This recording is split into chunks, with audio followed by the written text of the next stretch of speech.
Hello, I'm David Temple, conductor, Crouch and Festival Chorus, and this is my friend Roland Perrin, jazz composer, pianist and band leader. Now Roland, one of the most important people in the band is the drum kit player. Because as conductor, once the drummer starts, I have to kind of go with him, not the other way around. Yeah, it's very important to get the right guy, isn't it? And yeah, that's part of the deal, isn't it?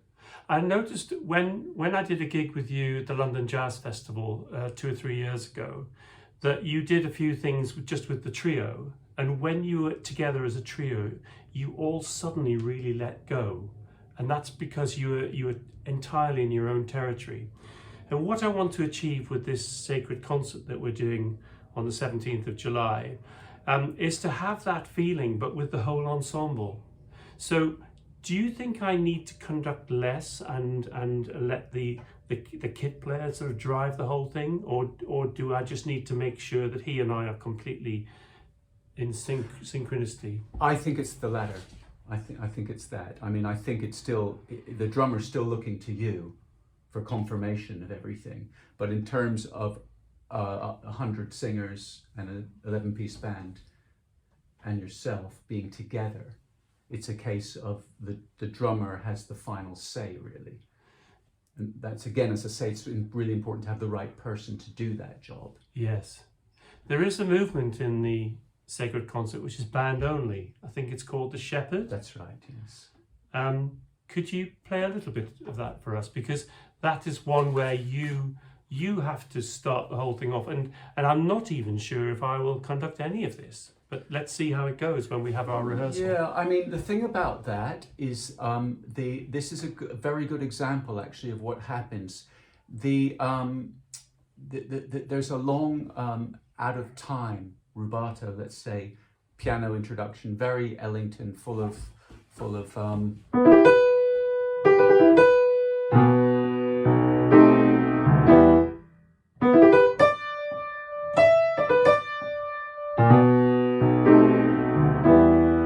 all those kinds of bluesy flourishes and so on and so forth. And then when it finally finishes, now